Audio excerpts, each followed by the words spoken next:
আমি ঘরে একা ছিলাম, আর আমি ঘুমের ভান করেছিলাম। আর দেখি সেই কাজের ছেলেটি ধীরে ধীরে আমার দিকে এগিয়ে আসছে।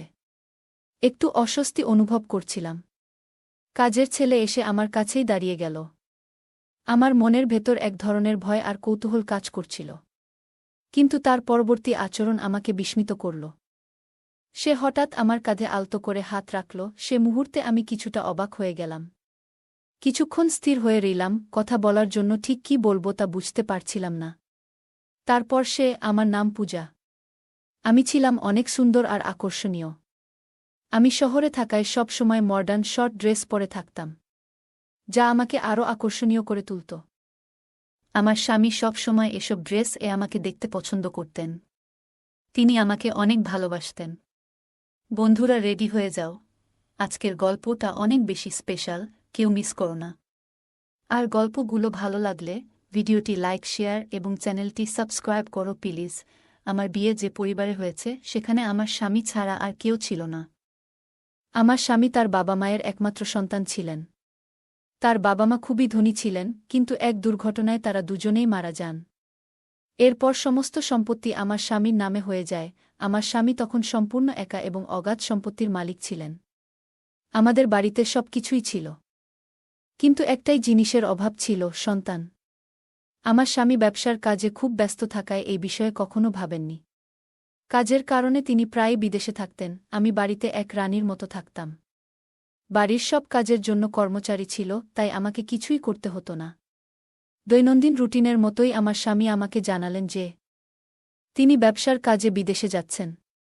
তিনি বললেন, আজ রাতেই আমার ফ্লাইট, তুমি নিজের যত্ন নিও। সেই রাতেই আমার স্বামী বিদেশের উদ্দেশ্যে রওনা দিলেন। আমি রাতটি বেশ শান্তিতে কাটালাম। সকালে ঘুম ভেঙে আমি ঘরের বাইরে তাকিয়ে দেখি আমার ১৬ বছর বয়সী বাড়ির কাজের ছেলে রান্নাঘরে নাশতা বানাচ্ছে। যদিও তার বয়স ১৬, তবে তাকে বড়দের মতো দেখাচ্ছিল। সে দেখতেও অনেক সুন্দর ছিল। খুব মনোযোগ সহকারে সে তার কাজ করছিল। কাজ শেষ করেই সে নিজের ঘরে চলে যেত। তবে আমার মনের এক কোণে তার প্রতি একটা অদ্ভুত আকর্ষণ তৈরি হচ্ছিল। আমি একজন আধুনিক এবং রূপসী নারী ছিলাম। বেশিরভাগ সময় আমি একাকী থাকতাম, যা আমার জন্যে অনেক কষ্টের ছিল। আমার পোশাকগুলোও বেশ আধুনিক ছিল। অন্য কেউ হলে এতদিনে হয়তো আমার প্রতি আকৃষ্ট হয়ে পড়ত। আমি সব সময় ছোট পোশাক পরতে ভালোবাসতাম। কিন্তু আমার এই কাজের ছেলে কখনো আমার দিকে সেভাবে তাকাতই না, যা আমাকে কিছুটা অস্থির করে তুলেছিল। তখনও আমি ছোট পোশাক পরেই ছিলাম, আর পোশাক পাল্টানোর প্রয়োজনও মনে করিনি। সেই অবস্থাতেই রান্নাঘরে গিয়ে পৌঁছালাম। আমি তাকে নিজের দিকে আকৃষ্ট করার চেষ্টা করলেও সে প্রতিবারই আমাকে উপেক্ষা করত। রান্নাঘরে তখন শুধু আমরা দুজনই ছিলাম, আর বাড়িতেও সারাদিন আমরা একাই থাকতাম। কিছুদিন এভাবে কাটতেই আমার মধ্যে তার প্রতি একটা বিশেষ আকর্ষণ তৈরি হতে লাগল। তবে সে যেন এমন এক অদ্ভুত মনের মানুষ ছিল যে আমার মতো সুন্দরী একজন নারীকে একা পেয়েও তেমনভাবে আকৃষ্ট হচ্ছিল না। যতই চেষ্টা করতাম ততবারই ব্যর্থ হতাম। আজও আমি ইচ্ছা করে বিশেষ ধরনের পোশাক পরে তার সামনে এলাম এবং বললাম, আমার জন্য নাশতা তৈরি করে দাও তো, একটু তাড়াতাড়ি। সে একবার তাকিয়ে চোখ নামিয়ে নিল এবং বলল, আমি আপনাকেই নাশতা বানিয়ে দিচ্ছি, ম্যাডাম। তার এমন সরলতা যেন আমাকে আরও বিভ্রান্ত করে তুলল। হঠাৎ আমার মনে হল, যখনই আমি তার সামনে যাই সে সবসময় কোনো না কোনো কাজে ব্যস্ত থাকে। তাই সে হয়তো চোখ এড়িয়ে যায়। মনে হল তাকে ফাঁকা সময়ের সামনে পাওয়া দরকার। মাথায় একটু চিন্তা এলো। একদিন তাকে বললাম, আজ আমার শরীরটা ভালো লাগছে না, তাই নাশতা আমার ঘরে নিয়ে এসো। আমার কথায় সে একটু থেমে গেল, কারণ এ পর্যন্ত আমার ঘরে কোনো পুরুষ কাজের ছেলে যায়নি। সাধারণত তারা রান্নাঘর কিংবা বাইরের কাজেই সীমাবদ্ধ থাকত। সে কখনোই আমার ঘরে প্রবেশ করেনি। তবে আজ আমি তাকে ঘরে ডেকে আনলাম। আমি ভাবছিলাম, সে তো একজন পুরুষ, যতই উপেক্ষা করুক আমার মতো আকর্ষণীয় একজন নারীকে এড়াতে পারবে না। ঘরে গিয়ে আমি একদম স্বাভাবিকভাবে বসে রইলাম। কিছুক্ষণ পর সে দরজায় নক করল। আমি তাকে ভেতরে আসতে বললাম। সে একটু দ্বিধাগ্রস্ত হয়ে ঢুকল এবং খাবারটি রেখে চলে যাচ্ছিল। তখনই আমি তাকে থামিয়ে দিলাম। আমি তাকে বললাম, তুমি একা একা রান্নাঘরে এত কাজ করো, নিশ্চয়ই ক্লান্ত হয়ে পড়ো। তোমার সাহায্যের জন্য যদি আর কেউ দরকার হয় তবে আমাকে বলো। কথা বলার একটা অজুহাত খুঁজছিলাম, যেন সে আমার দিকে কিছুটা আকৃষ্ট হয়। কিন্তু সে মাথা নিচু করে দাঁড়িয়ে থেকে বলল, না ম্যাডাম, আমার কোনো সমস্যা নেই। আগে বড় এক পরিবারে কাজ করেছি, যেখানে অনেকের জন্য খাবার বানাতে হতো। এখানে তো দুইজনের জন্যই করতে হয়, তাই আমার জন্য কাজ সহজ। এরপর আমি বললাম, একটা বিষয় আমাকে খুব ভাবায়। তুমি কি আমার একান্ত কথা শুনবে? সে কিছুটা বিস্মিত হয়ে আমার দিকে তাকাল। আমি বললাম, আমার স্বামী আমাকে সবসময় স্বাধীনতা দিয়েছেন, কিন্তু এই স্বাধীনতার অর্থ এতটা স্বাধীন ভাবিনি যে আমাকে বাড়ির যুবক কাজের লোকদের মাঝে একা রেখে তিনি চলে যাবেন। আমি বললাম, আমার স্বামী তোমার উপর এত বিশ্বাস করেন কেন? তোমার মধ্যে এমন কি আছে? আমার প্রশ্ন শুনে সে কিছুক্ষণ চুপ থাকল। তারপর বলল, এটা তো আপনার স্বামীই বলতে পারবেন। আমার কাজ এই বাড়ির দায়িত্ব পালন করা, আর সেটা আমি যথাযথভাবে করছি। যদি কোনো অভিযোগ থাকে তাহলে আপনি তাকে জানাতে পারেন। সে চলে যাওয়ার চেষ্টা করছিল, তখনই আমি বললাম, আমার তোমার উপর বেশ কিছু অভিযোগ আছে। আমার কথায় সে একটু অস্থির হয়ে গেল, কারণ আমার সুরে কিছুটা কড়া ভাব ছিল। সে ভেবেছিল আমি হয়তো তার কাজ নিয়ে অসন্তুষ্ট, আসলে আমার মনোভাব অন্যরকম ছিল। সে চিন্তিত হয়ে বলল, আপনার কি অভিযোগ আছে আমার বিরুদ্ধে? আমি তো সবসময় চেষ্টা করি যাতে আপনাকে কোনো অসুবিধা না হয়। আমি বললাম, এই বাড়িতে রাতে একা থাকলে আমার একটু ভয় লাগে। আমি চাই আমার সঙ্গে একটি সাহায্যকারী থাকুক, কারণ বাড়ির সবাই কাজ শেষে কোয়ার্টারে চলে যায়। আমার কথা শুনে সে কিছুটা বিস্মিত হল। আমি ইচ্ছা করেই তাকে কিছুক্ষণ আমার ঘরে রাখতে চেয়েছিলাম, মনে মনে নিশ্চিত ছিলাম যে সে আমার দিকে বেশিক্ষণ তাকিয়ে থাকতে পারবে না। আমার সামনে খাবার ছিল, তবে তখন আমার মন সেই নতুন কাজের ছেলেটির দিকে চলে গিয়েছিল, যার বয়স মাত্র 16। আমাদের কথোপকথন চলছিল এবং হঠাৎ খেয়াল করলাম, তার দিকে তাকিয়ে থাকতে থাকতে আমার দৃষ্টি একসময় তার দিকে নেমে এলো। আমি একটু থমকে গেলাম। আমার এমনভাবে তাকানো দেখে ছেলেটি একটু অস্বস্তিতে পড়ল এবং কৌতূহলী চোখে তাকিয়ে বলল, ম্যাডাম, এসব বিষয়ে আপনার স্বামীর সঙ্গে শেয়ার করুন। এরপর সে দ্রুত ঘর থেকে বেরিয়ে গেল, আর আমি চুপচাপ বসে ভাবতে লাগলাম, যাকে এতদিন শুধু কাজের ছেলে ভেবেছিলাম, সে যেন সম্পূর্ণ আলাদা এক ব্যক্তিত্ব। এই চিন্তা আমার মাথায় ঘুরতেই থাকল। এরপর আমি নীরবে তাকে লক্ষ্য করতে শুরু করলাম। পরদিনও আমি তাকে আমার ঘরে আসতে বলার চেষ্টা করলাম, কিন্তু সে সোজাসাপটা বলে দিল, আমি বাজারে যাচ্ছি, তাই নাশতা বাইরে করে নিন। তার কথায় আমি অবাক হয়ে গেলাম। কেন যেন তাকে নিয়ে আর কোনো আদেশ দিতে পারছিলাম না। মাঝে মাঝে সে আমাকে লুকিয়ে দেখত। একদিন দুপুরে ঘুম থেকে উঠে মনে হল, তার জীবনটা কেমন তা জানার ইচ্ছে হল। তাই আমি কোয়ার্টারের দিকে পা বাড়ালাম, কারণ সে কোয়ার্টারে থাকে। যেন দেখার চেষ্টা করি তার জীবনযাত্রা কেমন। জানতাম সে কোয়ার্টারেই থাকে। তাকে নিয়ে আমার কৌতূহল যেন দিন দিন বাড়ছিল। আমি তখন কোয়ার্টারের দিকে এগোচ্ছিলাম, হঠাৎ দেখলাম সে ধীরে দরজা বন্ধ করছে। আমি চুপচাপ দাঁড়িয়ে তার দিকে তাকিয়ে রইলাম। এরপর সে বাড়ির দিকে পা বাড়াল এবং সোজা আমার ঘরের দিকে হাঁটতে লাগল। সে আস্তে করে আমার ঘরের দরজা খুলল এবং ভেতরে ঢুকে গেল। আমার মন আতঙ্কে ভরে উঠল, কারণ সে নিশ্চয়ই বুঝে যাবে আমি ঘরে নেই। দ্রুত রান্নাঘরে গিয়ে লাইট জ্বালিয়ে পানির জগে পানি ভরতে লাগলাম। কিছুক্ষণ পরে সে আমাকে খুঁজতে খুঁজতে রান্নাঘরে চলে এলো। আমাকে দেখে বলল, আপনি এখানে? আপনাকে ঘরে না দেখে একটু চিন্তিত হয়ে পড়েছিলাম। আমি তাকে দেখে বললাম, তুমি কেন আমার ঘরে আমাকে খুঁজতে গিয়েছিলে? আমার প্রশ্নে সে হঠাৎ অপ্রস্তুত হয়ে গেল এবং গলা সামলে বলল, আসলে পানি নেওয়ার জন্যই গিয়েছিলাম। আজ জগে পানি রাখা ভুলে গিয়েছিলাম, তাই ভাবলাম একটা বোতল দিয়ে আসি। আমি তার দিকে তাকিয়ে রইলাম, কারণ আমি তো পানির জগটা আসলে শুধু একটা অজুহাত হিসেবে ব্যবহার করছিলাম। আমার ঘরে পানি আগে থেকেই ছিল। এরপর সে নীরবে নিজের কোয়ার্টারের দিকে ফিরে গেল। আর আমিও ঘরে ফিরে এসে দরজা বন্ধ করে চিন্তায় মগ্ন হয়ে রইলাম। এতদিন তাকে শুধু একজন কাজের ছেলের মতো দেখেছিলাম, যে সবসময় নিজের কাজ করত আর আমার সঙ্গে আমার চোখা এড়িয়ে চলত। একবার তো সে আমার ঘরে আসতে সরাসরি মানাও করে দিয়েছিল। তবে আজ হঠাৎ সে আমার ঘরে কেন এসেছিল? তার এই আচরণে আমি বিভ্রান্ত হয়ে পড়লাম এবং সারারাত এসব ভেবে কাটালাম। সে লিখিয়ে আমার ঘরে আসত আর আমি সেটা জানতামই না। পরদিন সকালেও এই বিষয়টি নিয়ে আমি চিন্তা ছিলাম। তাকে তখন সম্পূর্ণ অন্যরকম একজন মানুষ মনে হচ্ছিল। সে আজও আমার সামনে সেই একই শান্ত দৃষ্টিতে তাকিয়েছিল। এখন সে প্রায় আমার দিকে তাকিয়ে থাকে। সে মাথা নিচু করে নম্রভাবে কথা বলছিল এবং আমাকে খাবার দিয়ে আবার ঘরের কাজে মন দিল। রাত নামল, আর আমি সারারাত এপাশ-ওপাশ করেই কাটালাম। সিদ্ধান্ত নিয়েছিলাম, এবার যদি সে আমার ঘরে আসে, তাহলে আমি প্রশ্ন করব, তার আসল উদ্দেশ্য জানতে চাইব।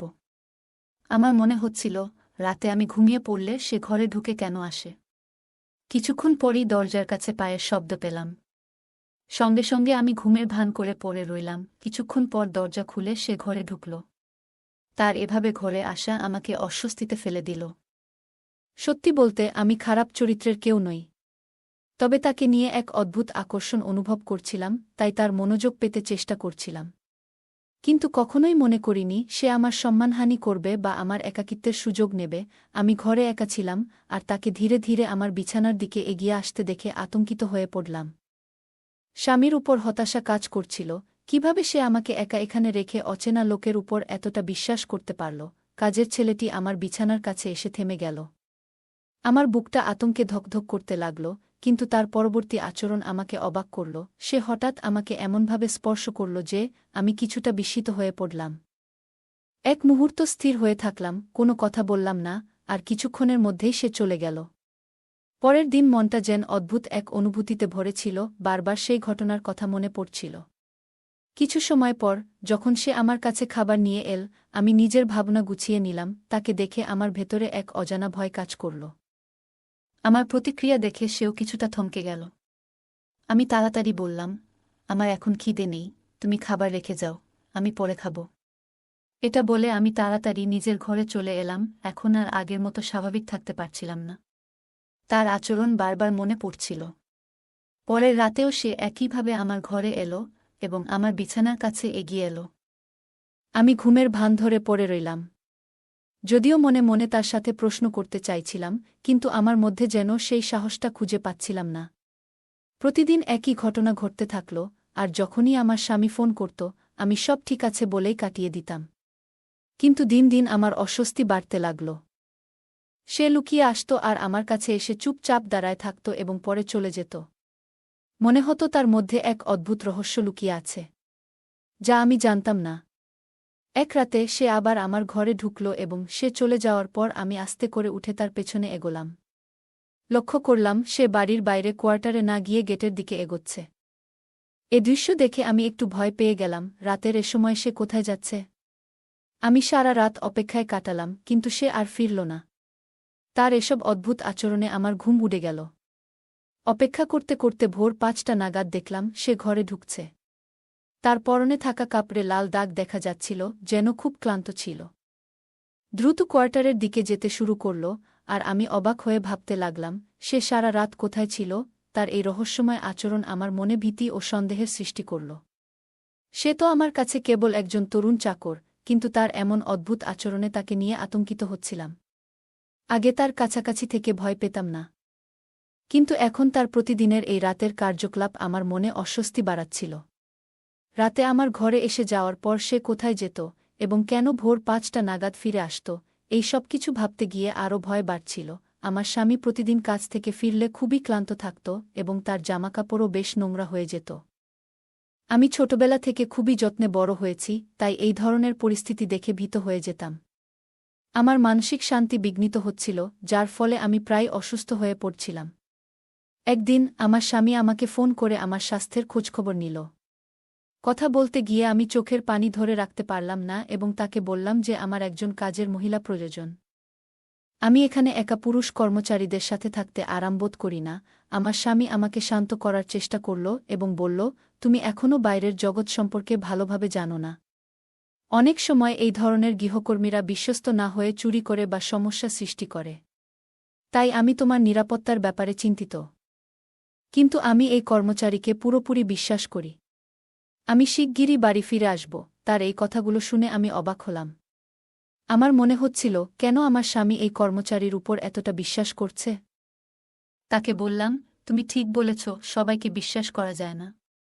অনেক সময় মানুষ মুখোশ পরে আমাদের মতো সরল মানুষদের বোকা বানায়। এরপরে আমি নিজেও একটু আতঙ্কিত হয়ে পড়েছিলাম, এই ভেবে যে হয়তো এই কর্মচারী তেমন ভালো নাও হতে পারে যতটা আমার স্বামী তাকে মনে করছে। তবে আমার স্বামী আমাকে বলল, আমি তাকে চোখ বন্ধ করেই বিশ্বাস করি। এ বিষয়ে যদি কেউ আমাকে কিছু উল্টোপাল্টা বলে, তাও আমি বিশ্বাস করব না। কারণ আমি নিশ্চিত যে সে তোমার সাথে কিছু ভুল করতে পারে না। তাকে নিয়ে আমার পূর্ণ আস্থা আছে। আমার স্বামীর এই কথাগুলো শুনে আমি খুব চিন্তায় পড়ে গেলাম। মনে হলো হয়তো আমার স্বামী আমার কথাগুলো বিশ্বাস করবে না। সত্যিটা জানাতে চাইছিলাম, তবে সেদিন আর কথা বাড়ালাম না, কিন্তু একা একা চিন্তা করতে করতে আরও বিচলিত হয়ে পড়লাম। গৃহকর্মীর দৈনন্দিন কাজের রুটিন আগের মতোই চলছিল। রাতের বেলায় সে বাড়ির ভেতর ঘুরে বেড়ায়, যখন তখন বেরিয়ে যায়। তার এই আচরণে আমি আতঙ্কিত হয়ে পড়লাম। বারবার ইশারায় স্বামীকে জানাতে চেষ্টা করলাম, কিন্তু সে কিছু শুনতে চাইছিল না। একদিন আমি শেষমেশ স্বামীকে বলে বসলাম যে একজন স্বামীর উচিত তার স্ত্রীর কথায় বিশ্বাস রাখা। আমি জানি এই কর্মচারী আসলে যেমন দেখায় তেমন নয়, এবং সে মাঝে মাঝে বেশ অদ্ভুত আচরণ করে। আমার কথা শুনে স্বামী অবাক হয়ে বলল, কেন, সে এমন কি করে যা তোমাকে ভীত করে তুলছে?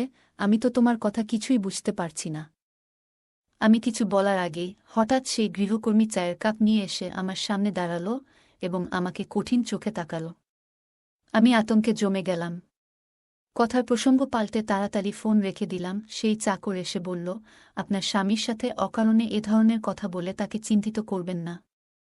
যদি আমার উপর আপনার কোনো সন্দেহ থাকে, সরাসরি আমাকে জিজ্ঞাসা করুন। আমি তো কখনো আপনার সাথে খারাপ কিছু করিনি এবং সব সময় খুব নম্রভাবেই কথা বলেছি। আপনি নিশ্চিন্ত থাকুন, আমি আপনাকে কোনো ক্ষতি করব না। তার কথাগুলো নম্র শোনালেও আমি বুঝতে পারছিলাম সে আসলে আমাকে সতর্ক করছে যেন আমি আমার স্বামীকে কিছু না বলি। আমি চুপ করে থাকলাম। তার দৃষ্টি নিজের থেকে সরাতে বললাম, না, তোমার উপর সন্দেহ নেই, তবে একাকিত্ব ও ভয় আমায় কাবু করে ফেলছে। আমি একা থাকতে পারছি না, তাই চাইছি যেন একজন মহিলা সহকারী আমার সাথে থাকে। সে আমাকে এক ধরনের ভাবলেশহীন চোখে কিছুক্ষণ দেখে নিয়ে বলল, আপনি চিন্তা করবেন না। এখন থেকে আপনার আর ভয় লাগবে না। আমি নীরবে মাথা নাড়লাম, কিন্তু মনে মনে সিদ্ধান্ত নিলাম যে আমার স্বামীকে সব বলতেই হবে। এরপর থেকে গৃহকর্মী যেন আমাকে নজরে রাখার কাজ শুরু করল। আগে কাজ শেষ করেই কোয়ার্টারে চলে যেত, কিন্তু এখন সে সারাদিন বাড়ির আশেপাশে ঘোরাঘুরি করত এবং প্রায়ই আমার ঘরের দিকে উকি দিত। তার এই অদ্ভুত আচরণে আমি ভয় পেতে শুরু করলাম। আমার মনের অবস্থা ক্রমেই খারাপ হয়ে উঠছিল। অসহায়ত্ব যেন চরমে পৌঁছে গিয়েছিল। না পারছিলাম আমার স্বামীকে কিছু বলতে, না পারছিলাম এই গৃহকর্মীর থেকে মুক্তি পেতে। আমার মনে হচ্ছিল সে যেন আমাকে নিজের নিয়ন্ত্রণে নিয়ে ফেলেছে। ঠিক সেই সময় আমার স্বামী আমাকে জানালেন যে তিনি বাড়ি ফিরছেন। এই খবর শুনে আমার মুখে আনন্দের ছোঁয়া এলো। আমি অপেক্ষা করতে লাগলাম যেন সামনে বসে তাকে সব কিছু জানাতে পারি। কিছুদিন পর আমার স্বামী বাড়ি ফিরে এলেন। কাজের ছেলে আবার আগের রুটিনে ফিরে গেল, কাজ শেষ করেই বাইরে চলে যাচ্ছিল। আমি তখন স্বামীর সাথে একান্তে সময় কাটাচ্ছিলাম। আমার অবস্থা দেখে স্বামী অবাক হয়ে বললেন, তুমি এত দুর্বল হয়ে পড়েছ কেন? বাড়ির সব ব্যবস্থাই তো রয়েছে, আর এই গৃহকর্মীও তো বলেছে যে সে তোমার বেশ খেয়াল রেখেছে। আমি তার উপর বিশ্বাস করি, সে নিশ্চয়ই ঠিকমতো খেয়াল রেখেছে। তবে কি এমন কি ঘটেছে যা তোমাকে এমন দুর্বল করে দিয়েছে? তার কথা শুনে আমি চুপচাপ তাকিয়ে রইলাম। তখনও তিনি গৃহকর্মীকে একজন ভালো কর্মচারী হিসেবেই দেখছিলেন।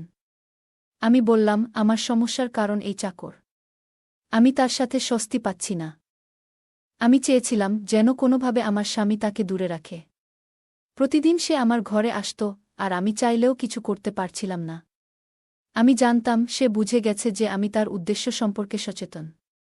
আমার কথা শুনে স্বামী গভীরভাবে চিন্তায় পড়লেন এবং বললেন, আমাকে ক্ষমা করো।